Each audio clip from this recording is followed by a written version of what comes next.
Good morning, students. Today we will discuss with the chapter that is beta chapter number 2 chemistry का acid base and salt. देखिए acid base salt जो होता है, इस chapter को start करने से पहले मैं कुछ आपको थोड़ी सी ब्रीफ इंट्रोडक्शन देना चाहती हूँ. देखिए एसिड का मतलब होता है विच हैज़ सोर टेस्ट. एसिड वो होते हैं जिनका सो टेस्ट होता है. और ज़्यादातर एसिड जो होता है किसके अंदर, खट्टे कौन कौन होते हैं, जितने भी सिट्रस फ्रूट्स एंड वेजिटेबल्स, जितनी भी फ्रूट्स और सिट्रस माने खट्टे, सिट्रस फ्रूट्स और वेजिटेबल जो भी होती है बेटा, उन सब का टेस्ट कैसा होता है, खट्टा होता है. मीन्स एसिड वो होते हैं जिनका टेस्ट जो होता है वो कैसा होता है, खट्टा होता है. और फिर आते हैं बेस. इनका स्मेल क्या, इनका टेस्ट कैसा होता है, विच हैज़ स्वीट टेस्ट. कैसा टेस्ट होगा इनका, स्वीट टेस्ट होगा. स्वीट के साथ में हो सकता है कि बिटर हो. कैसा टेस्ट हो सकता है, बिटर टेस्ट हो सकता है. बिटर माने कड़वा या हल्का सा मीठा, ज़्यादा मीठा नहीं, हल्का सा मीठा. यानी कड़वा ज़्यादातर टेस्ट होता है किसका, बेस का. जितने भी जैसे कि चॉकलेट्स होती हैं, कॉफ़ी होती है, चॉकलेट्स होती हैं, ज़्यादातर डार्क चॉकलेट्स जो होती हैं, और कुछ वेजिटेबल्स. ये बेटा हमारी रूटीन के डेली एग्जांपल्स हैं किसके, बेस के. वैसे तो कॉफ़ी जो होती है चॉकलेट होती है, चॉकलेट जो नॉर्मल वाली चॉकलेट आती है उसमें इतना ज़्यादा बिटर टेस्ट देखने को नहीं मिलता. लेकिन जो डार्क चॉकलेट होती है बेटा, या स्ट्रॉन्ग कॉफ़ी होती है, कॉफ़ी कैसी, स्ट्रॉन्ग एंड डार्क चॉकलेट और स्ट्रॉन्ग कॉफ़ी के अंदर ज़्यादातर देखने को कैसा मिलता है, मतलब बिटर टेस्ट देखने को मिलता है. वेजिटेबल्स में हम ज़्यादा जनरली बात करते हैं करेले की. करेला ज़्यादातर कैसा होता है बेटा, कड़वा होता है. इसके बाद में बात करेंगे हम एसिड और बेस की. जनरल बात करी कि एसिड क्या होता है और बेस क्या होता है. एसिड वो जो खट्टे होते हैं टेस्ट में, बेस वो जो कड़वे होते हैं ज़्यादातर टेस्ट में. स्वीट की जगह पे हम यूज़ कर सकते हैं, बेसिकली कड़वे होते हैं. स्वीट के केस में एक्सेप्शंस आ जाती हैं, एक या दो होती है. तो हम इस ये वाला जो टेस्ट होता है इसको हम एक्सेप्शंस के केस में बात करते हैं, तो इन एक्सेप्शंस को हम यहाँ पे कंसीडर नहीं करेंगे. बेसिक टेस्ट कैसा होता है, बेस का बिटर होता है.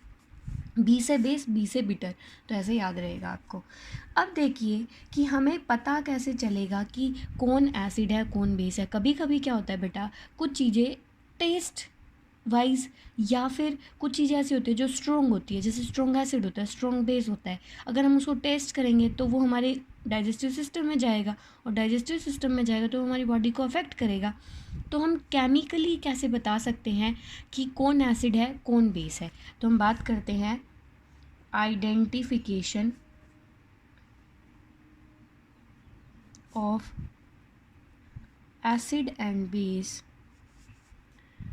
Identification of acid and base basically chemically भी हो सकता है और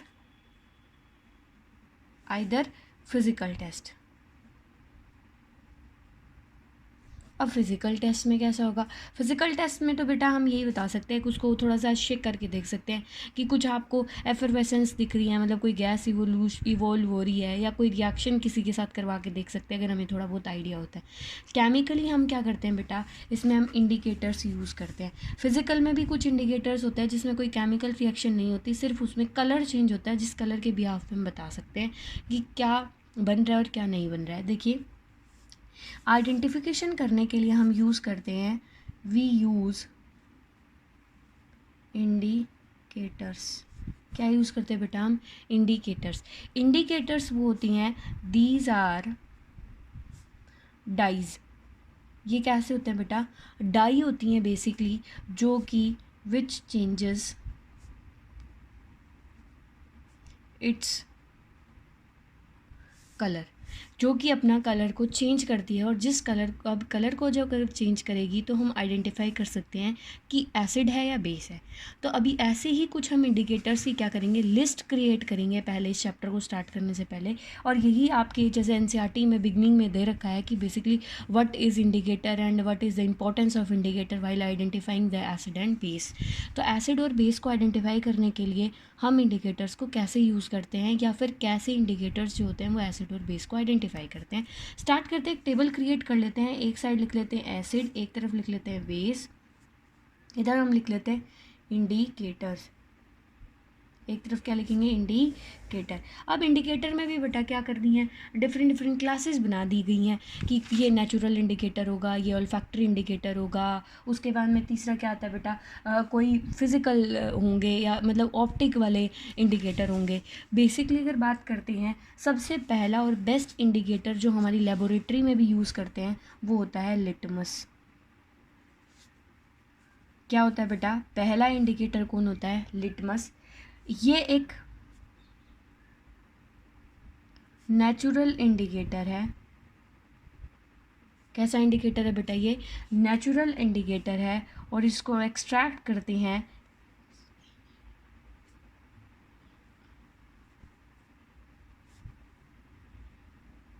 लाइकन्स के बारे में अब मुझे बताने की ज़रूरत नहीं है, शायद लाइकन्स के बारे में सब जानते होंगे। ये सिम्बायोटिक एसोसिएशन जहाँ पे एल्गी और फंजाई की होती है उनको क्या बोलते हैं, हम लाइकन्स बोलते हैं।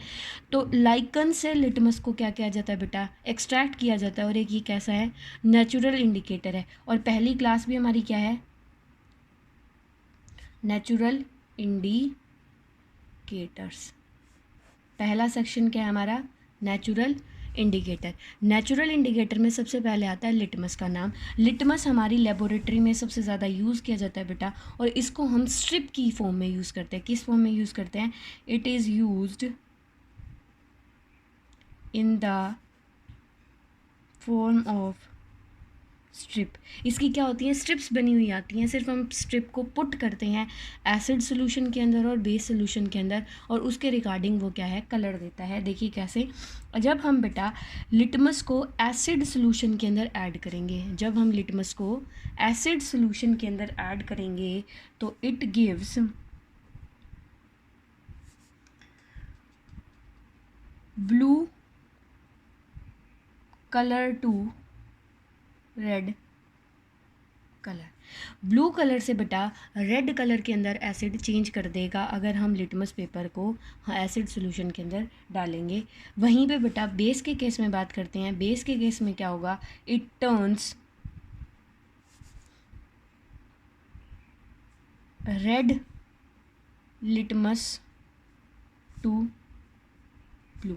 बी से बेस, बी से ब्लू, तो याद रहेगा कि बेसिकली जो लिटमस होता है वो गिव्स और टर्न्स भी लिख सकते हो, blue colour to red colour means blue colour से रेड कलर में चेंज हो जाएगा एसिड के केस में, और बेस के केस में क्या होगा बेटा, रेड लिटमस से कैसा कलर देगा, ब्लू कलर देगा। आइए दूसरा नेचुरल इंडिकेटर की बात करते हैं। दूसरा नेचुरल इंडिकेटर मानते हैं हम टर्मरिक को। टर्मरिक हमारा बेटा बहुत बेसिक इंग्रेडिएंट होता है किचन के अंदर, जो कि बेसिकली येलो कलर प्रोवाइड करता है कुकिंग फूड को। तो टर्मरिक जो होती है बेटा, ये टर्मरिक प्लांट से क्या किया जाता है, एक्सट्रैक्ट किया जाता है, कलर डाई होती है। अब टर्मरिक जब कभी भी किसी भी क्लोथ पे हम खाना खाते हैं तो कभी कभी क्या होता है, खाना गिर जाता है, तो उस स्टेन में बेसिकली देखा जाता है, अगर स्टेन्ड क्लोथ को, स्टेन्ड क्लोथ मतलब जिसके ऊपर सब्जी गिरी थी, हल्दी लगी हुई थी, अगर उस स्टेन्ड सॉल्यूशन को हम बेटा एसिड के अंदर डालते हैं तो वो कैसा कलर रहता है, वो येलो ही कलर का रहता है। कैसे कलर का रहता है, वो येलो कलर का रहता है। और वहीं से अगर बेस के केस में बात करते हैं तो वो किस कलर में चेंज हो जाता है, रेड कलर में चेंज हो जाता है। यहाँ लिख सकते हैं गिव्स टर्मरिक जो होता है वो एसिड के केस में येलो कलर प्रोवाइड करता है, और बेस के केस में क्या प्रोवाइड करता है, रेड कलर प्रोवाइड करता है। तीसरा आता है बेटा रेड कैबेज। जो हमारी जो फूड इंडस्ट्रीज़ होती हैं, बेसिकली फूड इंडस्ट्रीज़ जो होती हैं ये रेड कैबेज को यूज़ करती हैं। रेड कैबेज जो होता है बेटा, ये रेड कैबेज से ही एक्सट्रैक्ट किया जाता है और जनरली रेड कलर का होता है। किस कलर का होता है, रेड कलर का होता है। अगर बेटा हम इसको एसिड के अंदर पुट करते हैं तो इट रिमेन्स रेड। एसिड के केस में ये रेड ही रहता है। और बेटा अगर हम इसको बेस में डालते हैं तो इट अपीयर्स ग्रीन। कैसा अपीयर होता है ये फिर बेटा बेस के अंदर ग्रीन अपीयर होता है। इसी के साथ में एक और नेचुरल इंडिकेटर है बेटा हाइड्रेंजिया। हाइड्रेंजिया जो है बेटा ये फ्लावर से एक्सट्रैक्ट किया जाता है, जनरली ब्लू कलर का होता है। जनरली कैसा होता है, ब्लू कलर का होता है। और हाइड्रेंजिया नाम का एक फ्लावर होता है, उस फ्लावर से ये एक्सट्रैक्ट किया जाता है, उसकी पेटल से बेसिकली। ये बेटा एसिड के केस में ब्लू रहेगा और बेटा बेस के केस में पिंक होगा। बेस के केस में क्या होगा, पिंक होगा। आपके एनसीईआरटी बुक में ज़्यादातर जो हैं उनमें से लिटमस के बारे में थोड़ा सा एक्सप्लेन कर रखा है और ज़्यादातर फिनोफ्थलीन और मिथाइल ऑरेंज के बारे में भी थोड़ा बहुत डिस्कस किया है, लेकिन उनके रिजल्ट्स के बारे में नहीं बताया, इसलिए मैं आपको रिजल्ट बता रही हूँ। एग्ज़ाम पॉइंट ऑफ व्यू से आपको हेल्प मिलेगी। शायद ये इतना समझ में आया होगा। इसके बाद में आगे चलते हैं इंडिकेटर्स में ही और इंडिकेटर्स में आते हैं बेटा फिर olfactory इंडिकेटर। olfactory इंडिकेटर वो होते हैं बेटा विच या फिर through which we can identify acid and base on the basis of smell के बेसिस पे बेटा हम एसिड और बेस को क्या कर सकते हैं, आइडेंटिफाई करते हैं। ऑल्फैक्टरी इंडिकेटर में वही एसिड का कॉलम बनाएंगे और एक क्या बनाएंगे, बेस का कॉलम बनाएंगे। सबसे पहला हमारा ऑल्फैक्टरी इंडिकेटर आता है बेटा ओनियन आपको पता है वेजिटेबल का बहुत मेजर इंग्रेडिएंट है। ज़्यादातर हर वेजिटेबल में, कुकिंग में या फिर जो भी हमारी कुक्ड वेजिटेबल होती है उसमें अनियन को हम यूज़ करते हैं। अनियन बेसिकली बेटा अपनी स्मेल को रिटेन रखता है एसिड के अंदर। मींस अगर हम अनियन को एसिड के अंदर वॉश करेंगे, अनियन को एसिड के अंदर डालेंगे तो भी एसिड के अंदर अनियन की स्मेल आएगी। लेकिन बेस के केस में क्या होता है, अनियन की स्मेल जो होती है बेटा वो डिसअपीयर हो जाती है। तो स्मेल कम्स और स्मेल डिसअपीयर का मतलब बेटा गायब हो जाती है अनियन के केस में। दूसरा आता है बेटा इसी में ऑल्फैक्टरी इंडिकेटर में वनीला। कौन आता है, वनीला के केस में बात करते हैं। वनीला आपको भी पता है एक फ्लेवर की फॉर्म में आइसक्रीम्स में भी डाला जाता है और इसको हम बेटा एक ऑल्फैक्टरी इंडिकेटर की तरह भी यूज़ करते हैं। वनीला के केस में भी यही होता है, एसिड की केस में स्मेल आती है और बेस के केस में स्मेल बेटा डिसअपीयर हो जाती है। और तीसरा जो होता है वो होता है क्लोव होती है बेटा लौंग। और क्लोव में बेसिक मेजर इंग्रेडिएंट होता है क्लोव ऑयल। क्या होता है, क्लोव ऑयल ही क्लोव की फ्रेगरेंस देता है और इसी क्लोव ऑयल से हम एसिड और बेस को आइडेंटिफाई कर सकते हैं। एसिड जो होता है क्लोव के केस में उसमें स्मेल आती है। अगर हम क्लोव ऑयल को एसिड के साथ ट्रीट करेंगे तो क्लोव की स्मेल आएगी, लेकिन बेस के केस में क्या होता है बेटा, इसकी भी क्या हो जाती है, स्मेल डिसअपीयर हो जाती है। और बेटा 2-3 बेसिकली हम एक नेचुरल लिटमस को हम नेचुरल इंडिकेटर की कैटेगरी में डालते हैं और दूसरी कैटेगरी कौन सी है, लेबोरेटरी।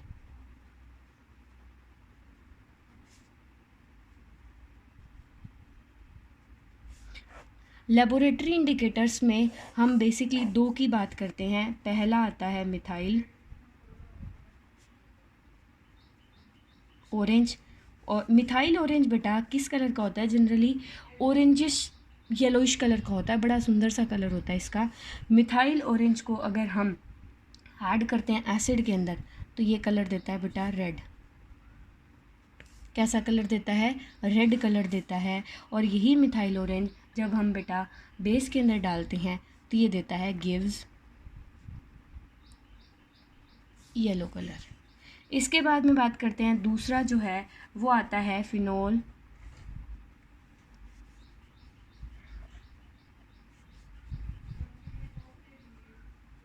फिनोफ्थलीन। फिनोफ्थलीन जो होता है बेटा एसिड के केस में कलरलेस रहता है, और वैसे भी फिनोफ्थलीन का कलर कैसा होता है,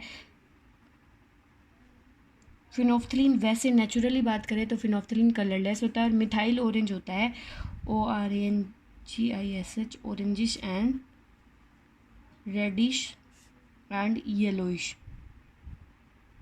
ये 3 कलर का मिक्सचर होता है generally, yellowish, orangish and reddish. बहुत सुंदर सा प्यारा सा कलर होता है इसका। लेकिन फिनोफ्थलीन जो होता है वो जनरली कैसा होता है बेटा, कलरलेस होता है, और एसिड के केस में वो ऐसा ही रहेगा, कलरलेस ही रहेगा।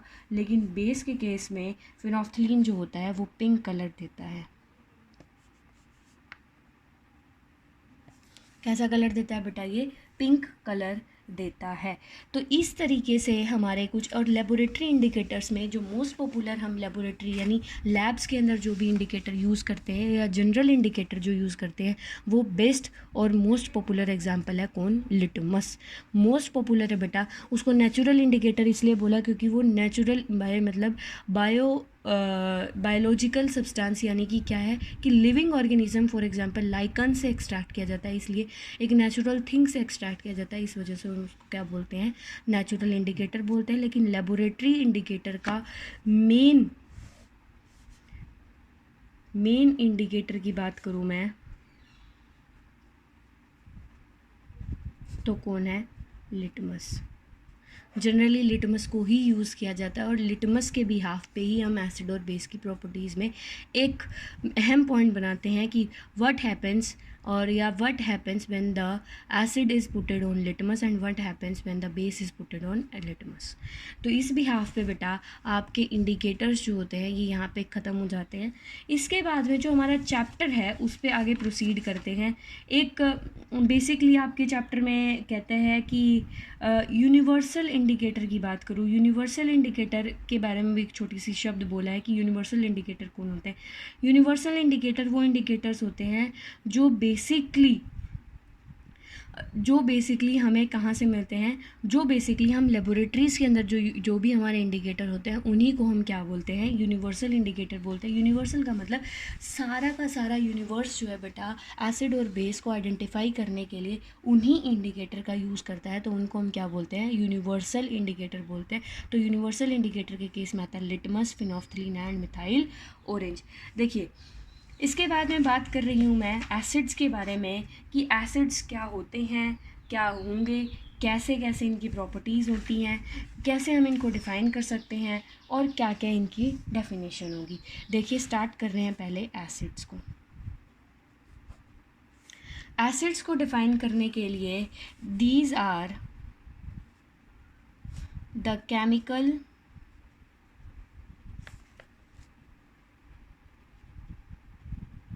substances which have sour taste। Acid वो सब्सटेंसेस होते हैं बेटा जिनका सोर टेस्ट होता है। जनरली जो एसिड होता है, पहला पॉइंट क्या हुआ, these are the chemical substances which have sour in taste. दूसरा क्या होता है बेटा, acid changes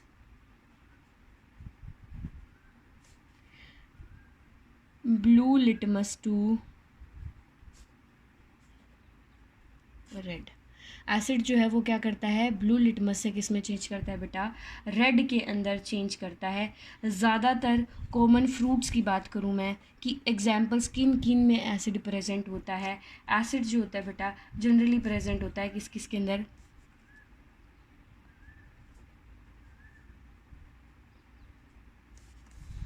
present in raw mango. Raw mango मतलब कच्चा आम जो होता है उसमें प्रेजेंट होता है। रो ग्रेप्स,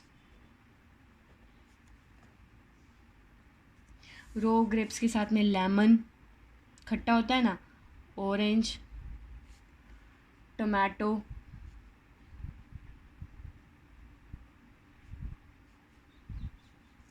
टमाटो में प्रेजेंट होता है। इसके बाद में बेटा कुछ एसिड्स जो होते हैं, ऑर्गेनिक एसिड, मैंने आपको जिस टाइम पे मैं आपको वो बता रही थी आप लोगों को नाइट्रोजन साइकिल बता रही थी, उस टाइम पे मैंने आपको कुछ एक टर्म बोली थी, that is organic acid. Organic acids के अंदर भी क्या प्रेजेंट होता है, जनरली वो भी क्या होते हैं, एसिड्स ही होते हैं। और एसिड जो होता है जैसे कि मिथेनोइक एसिड होता है, मिथेनोइक एसिड हो सकता है, एसिटिक एसिड, एसिटिक एसिड हो सकता है, लैक्टिक एसिड हो सकता है, और बेटा क्या हो सकता है, टाट्रिक एसिड हो सकता है, और भी बहुत सारे एक्सेट्रा, और भी बहुत सारे तरीके के क्या होते हैं, एसिड्स होते हैं। लेकिन आपकी बुक में बेटा एक वो बना रखी है, बेसिकली टेबल बनाई है कि ये एसिड्स जो होते हैं ये कहाँ कहाँ से एक्सट्रैक्ट होते हैं, या बेसिकली इन एसिड्स का सोर्स क्या है बेसिकली। तो वो मैं एक बार टेबल डिस्कस कर लेती हूँ आप लोगों से कि कौन कौन सी है। देखिए, एसिटिक एसिड जो होता है मीन्स किस सब्सटेंस के अंदर प्रेजेंट होगा, यहाँ पे लिखेंगे एसिड नेम, यहाँ लिखेंगे सब्सटेंस कि कहाँ किसके अंदर ये प्रेजेंट होगा। बेटा जनरली जो होता है ये एसिड्स के केस की अगर मैं बात करूँ तो जनरली इन एसिड्स की बारे में जो भी बात करनी होती है वो हम बेसिकली तो सोर्स के भी हाफ पे बात करेंगे कि किस सोर्स में जनरली ये चीज़ें प्रेजेंट होती हैं। तो उन सोर्सेज को डिफ़ाइन करने के लिए हम ये सारे के सारे एक्सट्रैक्शंस के साथ में इन सोर्सेज की बात करते हैं कि नेचुरल सोर्स क्या क्या हो सकता है। फॉर एग्ज़ाम्पल देखिए, विनेगर जैसे कि सबसे पहले एसिड का नाम लिखेंगे तो एसिटिक एसिड। एसिटिक एसिड जो होता है बेटा वो किसके अंदर प्रेजेंट होता है, विनेगर के अंदर प्रेजेंट होता है। पहला एसिड है ये। दूसरा एसिड होता है बेटा सिट्रिक, सिट्रिक एसिड जो होता है ऑरेंज के अंदर और लेमन के अंदर प्रेजेंट होता है। तीसरा है बेटा टाट्रिक एसिड। टाट्रिक एसिड जो होता है ये टैमराइंड के अंदर प्रेजेंट होता है। फोर्थ होता है बेटा ऑक्सैलिक एसिड। ऑक्सैलिक एसिड मिलता है हमें टोमेटो से।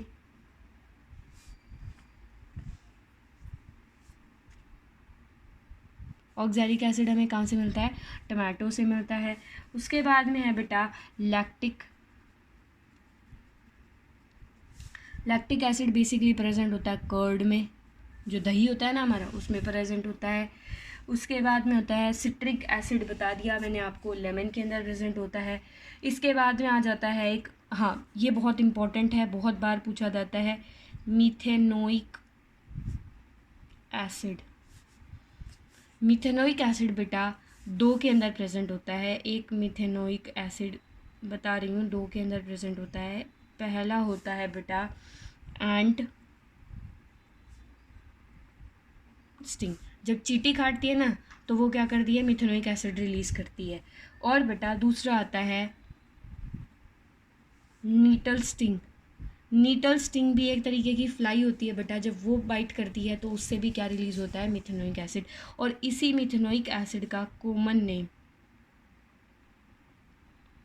नेम होता है इसका फॉर्मिक एसिड। तो कंफ्यूज मत होइएगा कि मैम ये क्या है। कभी कभी एग्जामिनर मिथेनोइक एसिड की जगह क्या पूछता है, फॉर्मिक एसिड पूछता है। तो फॉर्मिक एसिड से आपको कंफ्यूज नहीं होना कि फॉर्मिक एसिड क्या होता है मैम।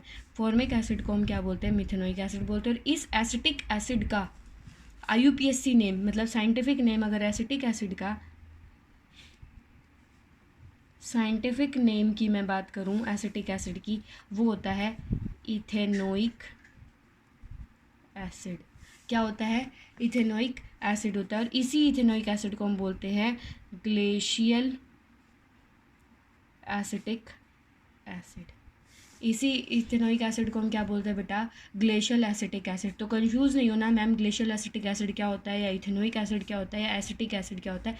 तीनों की बात सेम है। एसिटिक एसिड कॉमन नेम है, साइंटिफिक नेम इसका क्या है, इथेनोइक एसिड है। और वैसे इसको हम क्या बोलते हैं दूसरे नाम से, और क्या पुकारते हैं, ग्लेशियल एसिटिक एसिड बोलते हैं। तो आइए इसके साथ में अब बात करते हैं बेटा properties of acid and base. Properties of acid और बेस को बताने से पहले मैं एक बार आपसे ये डिस्कस कर लूँ पहले कि strong acid and weak acids के बारे में, कि कौन स्ट्रॉन्ग एसिड होता है, कौन वीक एसिड होता है, इन सब के बारे में बात करती हूँ। देखिए, एसिड्स को बेटा वाटर के डिसोल्यूशन के बिहाफ पे, कि जब एसिड वाटर के अंदर ऐड किया जाएगा तो वो कैसे आयंस रिलीज़ करेगा, उस बिहाफ पे कैसे दिया है ये स्ट्रॉन्ग एसिड और वीक एसिड को क्या किया है, डिफ़ाइन किया है। देखिए, अगर हम बात करते हैं स्ट्रॉन्ग एसिड्स को डिफ़ाइन करने के लिए, strong acids are those acids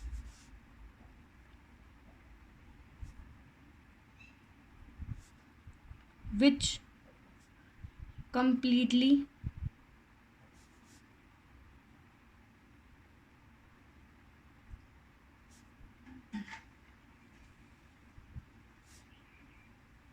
dissociated into their ions or liberate more and more H positive ions, तो उनको हम क्या बोलते हैं, स्ट्रॉन्ग एसिड बोलते हैं।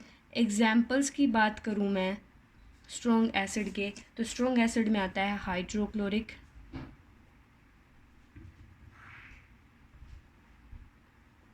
इसको हम HCl बोलते हैं, हाइड्रोक्लोरिक एसिड। दूसरा आता है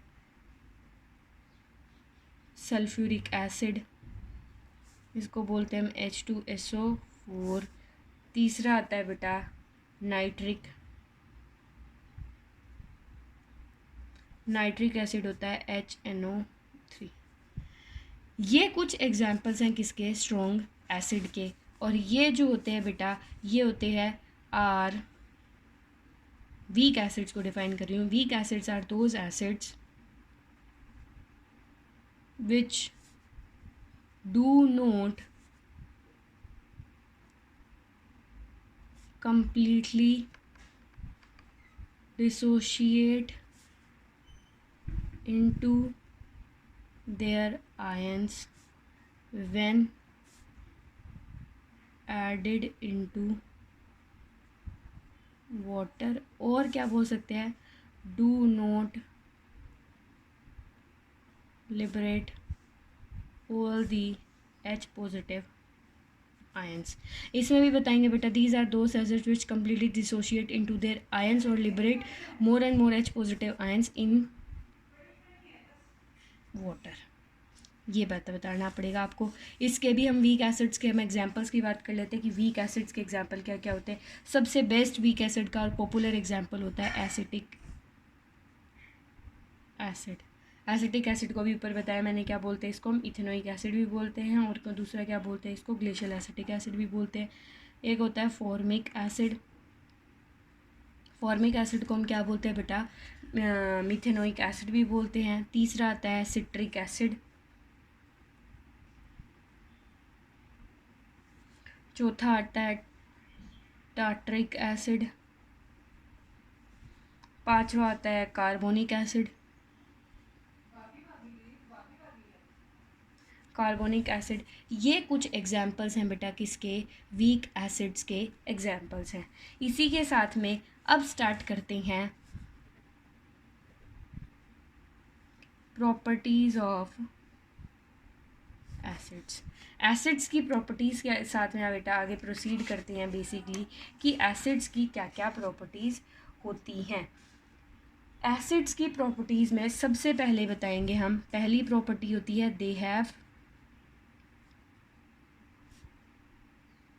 सो टेस्ट, ये तो टेस्ट वाइज प्रॉपर्टी होगी।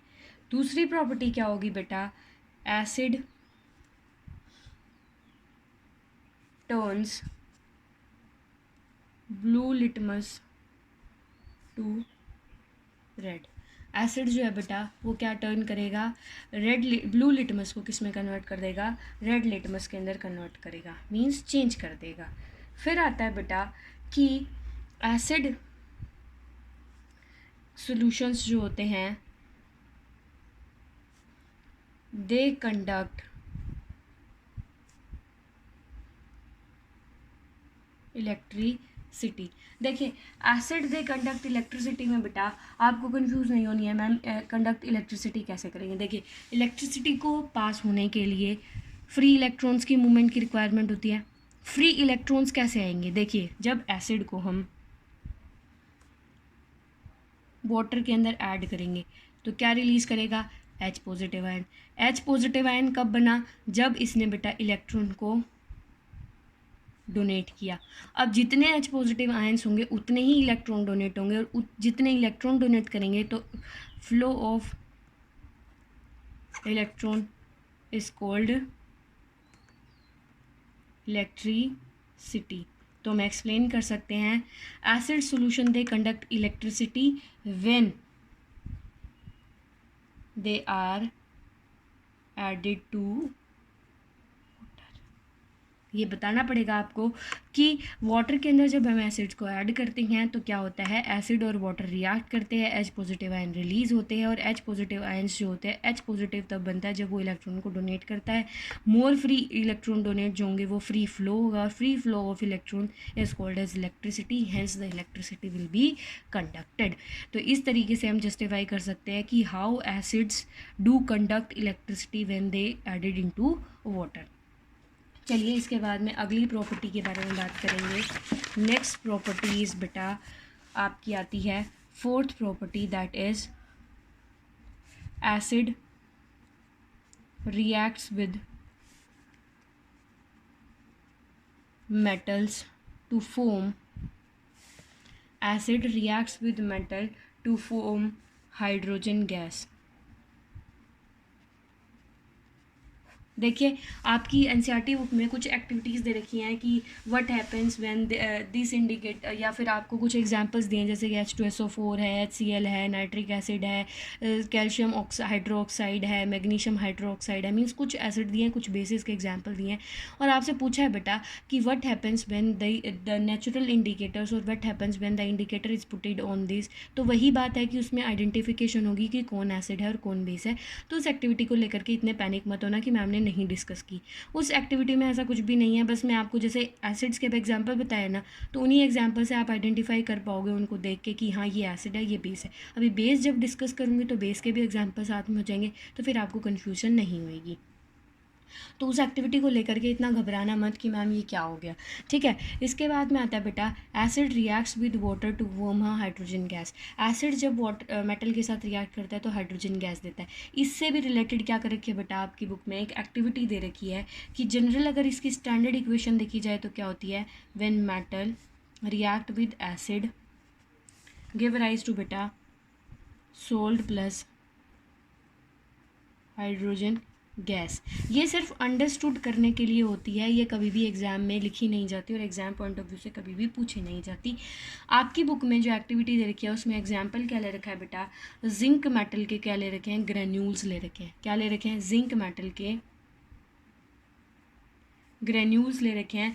अब इन ग्रेन्यूल्स को किस में ऐड कर दिया, H2SO4 स्ट्रॉन्ग एसिड के अंदर ऐड किया तो क्या बनाया बेटा इसने, ZnSO4 जिंक सल्फेट, और साथ में बेटा क्या रिलीज़ कर दी, H2 गैस। क्या रिलीज़ करिए, ये H2 गैस, इसको हम क्या बोलते हैं, हाइड्रोजन गैस। बेटा ये जो गैस होती है इस गैस से रिलेटेड आइडेंटिफिकेशन के लिए भी क्वेश्चन आता है बहुत बार। आपकी पूरी केमिस्ट्री के अंदर 3 टेस्ट इंपॉर्टेंट हैं। कार्बन डाइऑक्साइड का टेस्ट जो हमने पहले चैप्टर में किया केमिकल रिएक्शन इक्वेशन में, कि क्या था कि कार्बन डाइऑक्साइड रिलीज़ हो रही थी तो लाइम वाटर से हम पास करेंगे तो वो मिल्की हो जाएगा, और एक्सेस में अगर उसको पास करेंगे तो वो मिल्कीनेस क्या हो जाएगी, उसकी डिसअपियर हो जाएगी। ये जनरली क्वेश्चन जो होता है ये जनरली पूछ लिया जाता है बहुत बार। मिल्कीनेस वाला क्वेश्चन जो है वो एक बार इस चैप्टर के एंड में मैं दोबारा से इन टेस्ट को रिवाइज़ करूँगी, उस टाइम पे डिस्कस कर लूँगी अच्छे से कि कैसे कार्बन डाइऑक्साइड जो होती है और हाइड्रोजन जो होती है, गैस जो होती है, ये आइडेंटिफाइड होती है। सबसे पहले बता रही हूँ कि हाइड्रोजन गैस को कैसे आइडेंटिफाई कर सकते हैं, या फिर इसमें भी कार्बन डाइऑक्साइड का टेस्ट आएगा तो मैं वहाँ पर भी आपको डिस्कस कर लूँगी। बेसिकली क्या है, इस हाइड्रोजन गैस को बेटा पास कराया जाता है, this gas is passed through soap solution. इस गैस को किससे पास कराया जाता है बेटा, सोप सोल्यूशन के अंदर The bubbles will forms along with gas, and then when the burning candle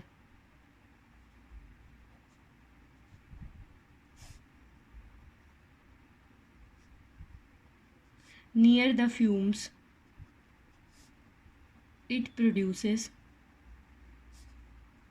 pop sound. बहुत पॉपुलर आइडेंटिफिकेशन टेस्ट माना जाता है बेटा कि how hydrogen gas is tested. आपकी बुक में भी एक एग्जांपल भी दे रखा है कि जनरली व्हाट हैपेंस नहीं, एग्जांपल क्वेश्चन दिया है, आपके ब्लू क्वेश्चन दिया हुआ है, metal reacts with acid produces a gas which is a hissing and hissing sound. What name the gas, write a chemical equation and how this gas can be identified. तो इस तरीके से कुछ question आपकी book में दिया हुआ है बेटा, तो उसके लिए आपको कंफ्यूज नहीं होना है, बस यही पूछ रहा है कि कैसे हाइड्रोजन गैस, यानी इक्वेशन हमें लिखनी होगी, बताना पड़ेगा कि कौन सी गैस लिबरेट हो रही है और उस गैस को हम कैसे टेस्ट कर सकते हैं. इस टेस्ट को दोबारा बता रही हूँ, ये होता है टेस्ट फॉर हाइड्रोजन गैस.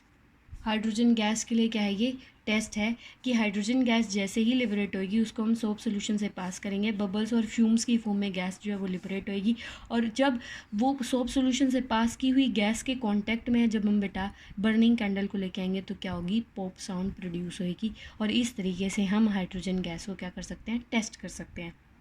एक बात और बता दूं आपको, डायरेक्ट हाइड्रोजन गैस के कांटेक्ट में हम कभी भी बर्निंग कैंडल को नहीं लाते, वो हमारे लिए डेंजरस हो सकती है.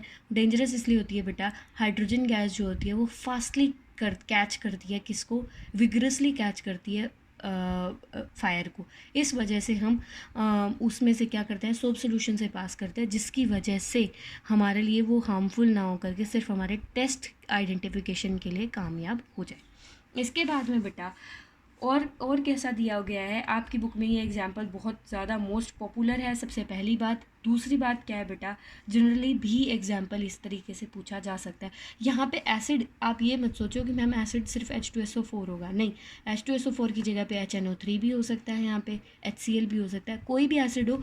जब कभी भी कोई भी मेटल कभी भी किसी भी एसिड के साथ रिएक्ट करेगा तो वो हाइड्रोजन गैस रिलीज़ करेगा. एक्सेप्शंस हैं दो एक एक्सेप्शंस हैं. दो एक एक्सेप्शंस के बारे में मैं आपको मेटल नॉन मेटल में रिएक्शन में डिस्कस करूँगी. अभी जितना है उतना ही याद कीजिए. अच्छा जी, इसके बाद मैं बात करती हूँ उसके बाद मैं बात करती हूँ मैं आपसे बेटा, हाँ, जनरली एक ये भी बात की जाती है कि जनरली जो भी खट्टी चीज़ें होती हैं, यानी ये भी क्वेश्चन पूछा जाता है, why it is advised to do not put or preserve sour or acid into the metal container.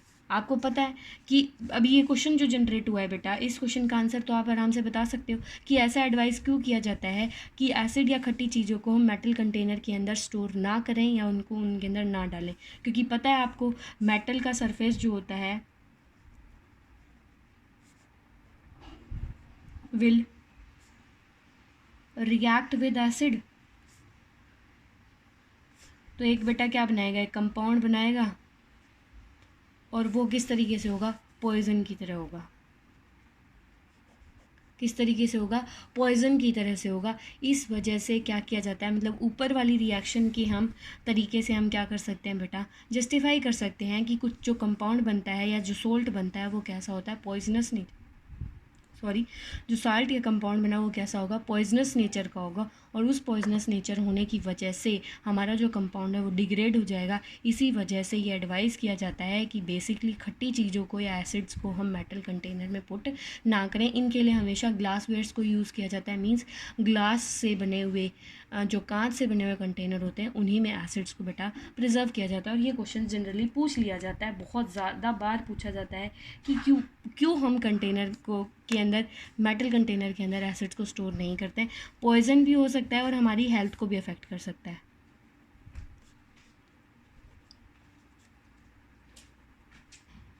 Obviously बात है बेटा, जब पॉइजन होगा, पॉइजन फॉर्म होगा, जो कंपाउंड बना और क्या बोल सकते हैं सोल्ट जो बना, उससे क्या होगा बेटा, हमारी हेल्थ ऑब्वियसली बात है अफेक्ट होगी। अगर वो पॉइजन होगा यानी हमारी हेल्थ के लिए बेनिफिशियल नहीं रहेगा, तो उससे क्या हो सकता है, हमारी हेल्थ तो अल्टीमेटली अफेक्ट होएगी।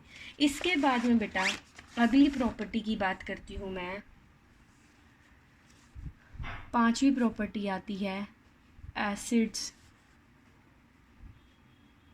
react with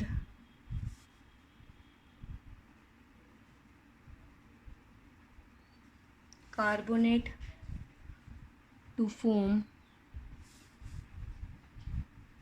carbon dioxide. ये भी बहुत बार पूछा जाता है कि एसिड जो होते हैं वो मेटल कार्बोनेट का साथ रिएक्ट करते हैं और उससे क्या होता है बेटा, कार्बन डाइऑक्साइड गैस जो है वो प्रोड्यूस करते हैं। इसका भी टेस्ट जो है वो बहुत पॉपुलर है, बहुत बार पूछा जाता है, बहुत बार पूछा जाता है। इसलिए इस जो प्रॉपर्टी है इसको भी ज़रा ध्यान से समझिएगा क्या बोलना चाह रही है ये। हम एक स्टैंडर्ड इक्वेशन लिखते हैं पहले कि मेटल कार्बोनेट कहो बेटा यहाँ पे, या फिर बोल सकते हो आप metal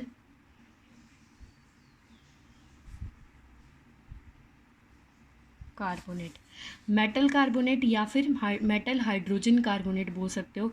when acid reacts with metal carbonate और metal hydrogen carbonate to form a hydrogen gas. देखिए कैसे, metal carbonate when react with acid, तो ये क्या बनाएगा बेटा, सोल्ट बनाएगा प्लस CO2 बनाएगा प्लस वाटर बनाएगा। तो CO2 रिलीज़ हो रही है ना। इसके साथ में दूसरा और क्या हो सकती है, जब मेटल हाइड्रोजन कार्बोनेट के साथ रिएक्ट करेगा एसिड, तो क्या बनाएगा बेटा, सोल्ट के साथ में CO2 रिलीज़ करेगा और साथ में क्या करेगा, वाटर रिलीज़ करेगा। फिर आप कहोगे कि मैम इसमें वेरिएशन क्या हुई, जब हाइड्रोजन कार्बोनेट है मीन्स रिएक्टेंट में तो बहुत सारा बदलाव हो गया कि मेटल हाइड्रोजन कार्बोनेट हो गया, लेकिन जो हमारा ये एसिड है या फिर सोल्ट बना है या गैस बनी है, वाटर बनी है, इसमें कुछ चेंजेस नहीं है बेटा। जो कार्बोनेट या हाइड्रोजन कार्बोनेट होता है उसमें कुछ ज़्यादा फ़र्क नहीं होता। बस क्या होता है कि एक इलेक्ट्रॉन की जगह पे, एक एलिमेंट की जगह पे एक हाइड्रोजन ऐड हो जाता है। बाकी प्रॉपर्टी जो होती है कार्बोनेट की और हाइड्रोजन कार्बोनेट की सेम रहती है। तो आइए रिएक्शन देख लेते हैं। सबसे पहले हम देखते हैं बेटा मेटल कार्बोनेट की। मेटल कार्बोनेट में मोस्ट पॉपुलर हमेशा देखने को मिलती है किसकी, सोडियम Na2CO3। इसको बोलते हैं हम सोडियम कार्बोनेट। क्या बोलते हैं बेटा इसको हम, सोडियम कार्बोनेट। बहुत पॉपुलर एग्जाम्पल है, बहुत बार पूछा जाता है, बहुत बार क्वेश्चन भी ले लिया जाता है कि metal carbonate reacts with acid, it produces the effervescence of gas, तो identify the gas and give the test of that gas. तो उस तरीके से बेटा इस क्वेश्चन को, इस प्रॉपर्टी को लीजिएगा। 4 number property of acid and 5 number of property of acid is most important according to exam point of views. और हमेशा इससे बेटा इनडायरेक्ट क्वेश्चन पूछा जाता है, कभी भी डायरेक्ट क्वेश्चन इससे पूछा नहीं जाता। तो ध्यान से सुनिएगा, Na2CO3 को बेटा हम जब रिएक्ट करते हैं एसिड के साथ में, यानी HCl मैंने बताया था आपको, HCl भी हो सकता है, H2SO4 भी हो सकता है और HNO3 भी हो सकता है। तो क्या बनेगा, NaCl बनेगा, साथ में बेटा क्या होगा, CO2 रिलीज़ होगी और साथ में क्या बनेगा, वाटर बनेगा। तो आता है बेटा इस CO2 का टेस्ट। इसके साथ में इसको बताने से पहले बेटा एक हाइड्रोजन कार्बोनेट की भी देख लेते हैं कि NaHCO3 मेटल हाइड्रोजन कार्बोनेट है ये, इसको बोलते हैं हम sodium hydrogen carbonate. Sodium hydrogen carbonate को बेटा हम जब HCl के साथ रिएक्ट करते हैं तो ये क्या बनाता है, NaCl बनाएगा, CO2 बनाएगा और साथ में बेटा क्या रिलीज़ करेगा, वाटर रिलीज़ करेगा। तो यहाँ पे भी क्या प्रोड्यूस हो रही है, CO2 प्रोड्यूस हो रही है। तो अब आता है टेस्ट फॉर CO2। टेस्ट किसके लिए आता है बेटा, टेस्ट फॉर CO2। देखिए हमने क्या यूज़ किया था, स्लेग लाइम यूज़ किया था, lime water. Turns milky, lime water turns milky मतलब CaOH होल ट्वाइस के साथ बेटा अगर हम CO2 को रिएक्ट कराते हैं तो ये क्या बनाएगा CaCO3 प्लस में H2O, और ये CaCO3 कैसा था, वाइट कलर का था, तो ये कैसी अपीयरेंस देगा, मिल्की अपीयरेंस देगा। कैसी अपीयरेंस देगा बेटा, मिल्की अपीयरेंस देगा। लेकिन कभी कभी क्या होता है कि यही जो हमारी CO2 जो होती है इसको हम एक्सेसली पास करते हैं, ये तो होता है लिमिटेड, ये तो कब होता है बेटा, लिमिटेड टाइम में होता है। अगर वहीं पे excess amount of CO2 is passed through the lime water, lime water से बेटा एक्सेस अमाउंट में अगर हम CO2 को पास करते हैं तो आइए क्या रिएक्शन होती है, ध्यान से देखिएगा, बहुत बार पूछी जाती है एग्जाम पॉइंट ऑफ व्यू से, बहुत ज़्यादा इंपॉर्टेंट है। Calcium carbonate reacts with CO2 plus water, excess amount में होती है बेटा, तो ये क्या बनाती है CaHCO3 होल ट्वाइस, इसको हम बोलते हैं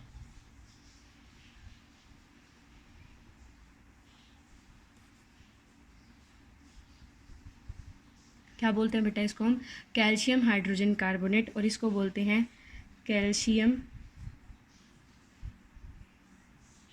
कार्बोनेट, इसको बोलते हैं कैल्शियम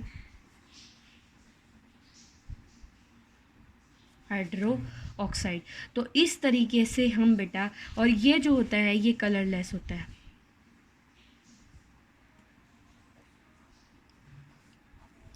तो इस तरीके से हम बेटा आइडेंटिफाई कर सकते हैं या टेस्ट कर सकते हैं किसको, कार्बन डाइऑक्साइड को। मींस जब कभी भी मेटल कार्बोनेट या मेटल हाइड्रोजन कार्बोनेट किसी भी एसिड के साथ रिएक्ट करेगा तो क्या बनाएगा, ये सोल्ट बनाएगा, मींस NaCl बनाएगा। वो मेटल पे डिपेंड करता है कि यहाँ पे मेटल कौन सा है, सॉरी यहाँ पे हमने मेटल क्या लिया था, सोडियम यूज़ किया है, तो सोडियम के साथ में फिर क्या बनाया इसने, NaCl बनाया, CO2 रिलीज़ करी। CO2 जो रिलीज़ करेगा बेटा उसके लिए टेस्ट कैसे है, अगर लिमिटेड अमाउंट में हम लाइम वाटर से पास करते हैं तो कैल्शियम कार्बोनेट मिल्की स्ट्रक्चर देता है, मिल्की कलर प्रोड्यूस करता है। अगर बेटा एक्सेस अमाउंट में हम कार्बन डाइऑक्साइड को पास करते हैं लाइम वाटर से तो क्या होता है, मिल्कीनेस जो होती है वो डिसअपीयर हो जाती है, कलरलेस और मिल्की नेस डिस अपीयर्स। ये जनरली जो है ये फंडा जो है वो देखने को बहुत बार देखने को मिलता है। तो इस वजह से बेटा बोलते हैं हम कि जनरली बेसिकली हम कार्बन डाइऑक्साइड को इस टेस्ट से क्या कर सकते हैं बेटा, आइडेंटिफाई कर सकते हैं। इसके लिए भी एक वही आपकी बुक में दे रखी है एक्सरसाइज, वो एक्टिविटी दे रखी है कि पहले एक टेस्ट ट्यूब के अंदर क्या लो, मेटल कार्बोनेट लो, उसके अंदर एसिड ऐड करो, फिर उससे ट्यूब से पास करो, ट्यूब से पास करके आप एक दूसरी टेस्ट ट्यूब में क्या करोगे, लाइम वाटर पुट करोगे, लाइम वाटर पुट करोगे तो उसके अंदर कार्बन डाइऑक्साइड जब आएगी तो मिल्की प्रोड्यूस करेगा, और एक्सेस में प्रोड्यूस करोगे तो मिल्कीनेस डिसअपीयर हो जाएगी। तो ये एक्टिविटी के बिहाफ पे आपको टेस्ट आपकी NCERT बुक में क्या है बेटा बता रखा है। उसके बाद में क्या है कि कार्बन डाइऑक्साइड गैस जो होती है ये एक्सटिंग्विशर के लिए भी यूज़ की जाती है, मतलब बर्निंग कैंडल को क्या कर सकती है, ये बुझा सकती है। तो दूसरा फिजिकल टेस्ट इस तरीके से भी क्या कर सकते हैं हम, कार्बन डाइऑक्साइड को क्या कर सकते हैं बेटा, डिटेक्ट कर सकते हैं। बड़ा इंटरेस्टिंग सा टॉपिक है, आप लोगों को थोड़ा सा अजीब लगेगा क्योंकि थोड़ा सा लेंथी टॉपिक हो गया है ये, आज की क्लास थोड़ी सी लंबी हो गई है, लेकिन मैं आप लोगों को बताना चाहती हूँ कि ये जो टॉपिक है ये बहुत ज़्यादा इंटरेस्टिंग है, और ये चैप्टर जो है ये फाइनल एग्जाम के पॉइंट ऑफ व्यू से बहुत ज़्यादा इंपॉर्टेंट है। और बहुत ज़्यादा इंपॉर्टेंट होने की वजह से बेटा थोड़ा सा ये लेक्चर जो है आपका ये लेंथी हो गया है। इसके बाद में मैं बात बताती हूँ आपको कि कभी कभी क्या होता है कि ओवर ईटिंग की वजह से अगर एसिडिटी हो जाती है, कभी कभी क्या होता है कि बहुत सारे और मतलब ह्यूमन बींग्स जो होते हैं कि हम ज़्यादा कभी कभी खा लेते हैं तो उसकी वजह से क्या होता है हमें एसिडिटी होती है। एसिडिटी को कम करने के लिए हम यूज़ करते हैं बेटा क्या, एंटा एसिड्स। क्या यूज़ करते हैं, एंटा एसिड्स।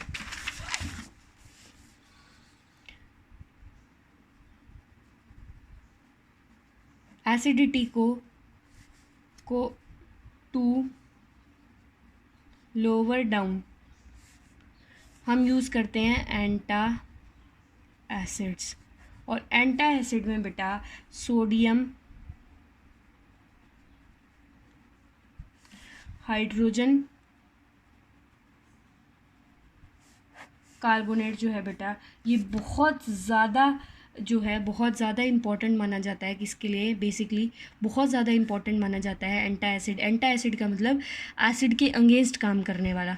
एंटा एसिड मतलब क्या होता है कि अब मान लो कि कभी कभी हम ओवर ईटिंग होने की वजह से क्या होती है, हमें एसिडिटी हो जाती है, और एसिडिटी को लोअर करने के लिए हम क्या करते हैं, एंटा एसिड्स मतलब एसिड के अपोजिट में कुछ लेते हैं। अपोजिट में हम ज़्यादातर अगर सोडियम हाइड्रोजन कार्बोनेट लेते हैं तो बेस्ट एंटा एसिड माना जाता है। कैसे कि सोडियम हाइड्रोजन कार्बोनेट जो है बेटा, वो स्टमक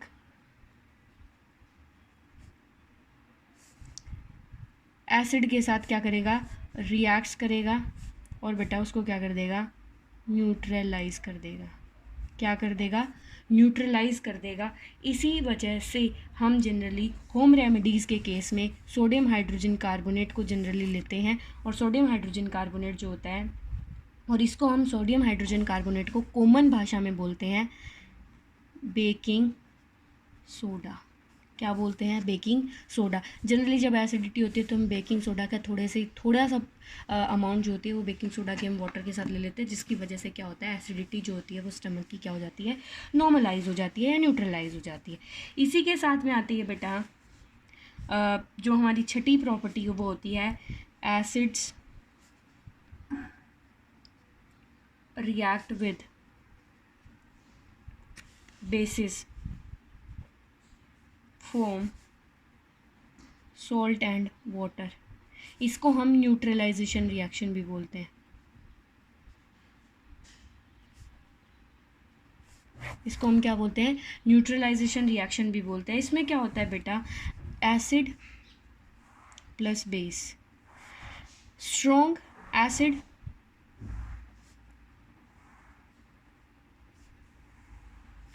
स्ट्रॉन्ग बेस और वीक एसिड वीक बेस, कुछ भी हो सकता है। सॉल्ट बनाएंगे, साथ में क्या रिलीज़ करेंगे, वाटर रिलीज़ करेंगे। इस वजह से इस रिएक्शन को हम क्या बोलते हैं, न्यूट्रलाइजेशन रिएक्शन बोलते हैं। इसमें देखिए एक एग्जांपल की बात करते हैं। NaOH स्ट्रॉन्ग बेस है, HCl hydrochloric acid strong acid है। फॉर्म क्या करेंगे, NaCl टेबल सॉल्ट, साथ में H2O रिलीज़ करेंगे, और ये सॉल्ट की वजह से ये क्या हो गया बेटा, न्यूट्रलाइज हो गया, यानी न्यूट्रलाइजेशन रिएक्शन हो गई। बस एक दो प्रॉपर्टी और बची है, बस पैनिक होने की ज़रूरत नहीं है। इसके बाद में बात करते हैं बेटा, acid reacts with metal oxides to form the salt and water. ये भी बहुत इंपॉर्टेंट है एग्जाम पॉइंट ऑफ व्यू से, और ये जो प्रॉपर्टीज़ आप पढ़ रहे हो ना बेटा, ये अगले चैप्टर में आपको बहुत ज़्यादा काम आने वाली हैं। तो अगली प्रॉपर्टी है acid react with metal oxide to form salt and water। Salt और वाटर के लिए कैसे होएगा, जैसे कि एग्जांपल्स में देखते हैं CuO, ये क्या है बेटा, कॉपर ऑक्साइड। क्या है ये, कॉपर ऑक्साइड। जब बेटा कॉपर ऑक्साइड जो है वो HCl के साथ रिएक्ट करेगा तो क्या बनाएगा, CuCl2। क्या बनाएगा, CuCl2, और साथ में क्या रिलीज़ करेगा बेटा, H2O। तो ये कॉपर जो है, ये बेसिकली ये कॉपर ऑक्साइड जो होता है ये कैसा होता है, ब्लैक कलर का होता है। कॉपर ऑक्साइड जो होता है वो कैसे कलर का होता है, ब्लैक कलर का होता है। लेकिन कॉपर क्लोराइड जो होता है वो कैसा कलर का होता है, ब्लू ग्रीन कलर।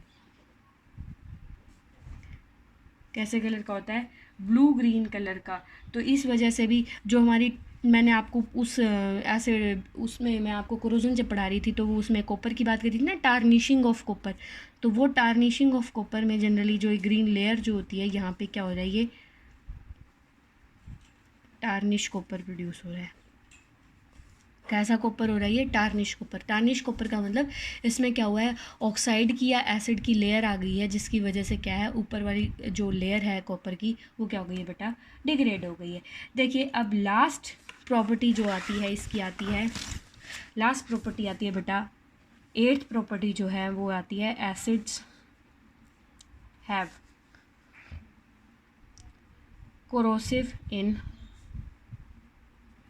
इसके बारे में आप पढ़ चुके हो कि मैंने बताया था कि कोरोजन को भी हम बात करते हैं, जबकि आयरन होता है या कॉपर होता है, मेटल्स जो होते हैं जब एसिड के साथ रिएक्ट करते हैं तो अपर मोस्ट लेयर को क्या कर देते हैं बेटा, डिग्रेड कर देते हैं। और इसी वजह से जो आपकी वो वाली एक्टिविटी जो है, मैंने आपको बताया था कि जनरली हमें कभी भी एसिड और एसिड्स को जो है वो हमें उस कंटेनर के अंदर, मतलब मेटल कंटेनर के अंदर ऐड नहीं करना चाहिए, क्योंकि एक तो वो फूड जो है वो भी पॉइजन में कन्वर्ट हो जाता है और मेटल की लेयर जो है वो भी ऑक्साइड में कन्वर्ट हो जाती है। तो इस तरीके से हम क्या कर सकते हैं, इसको एक्सप्लेन कर सकते हैं कि acid have corrosive in nature.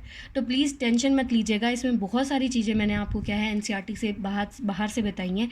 इस क्लास को थोड़ा फोकस से पढ़ना बेटा, बहुत ज़्यादा इंपॉर्टेंट क्लास है। एग्ज़ाम्स में अक्सर इस चैप्टर से बहुत सारे क्वेश्चंस पूछे जाते हैं और यही प्रॉपर्टीज़ जो होती हैं वो डायरेक्टली भी पूछ ली जाती हैं। एक्सप्लेन सम 3 और 5 एक्टिविटीज़ ऑफ एसिड्स।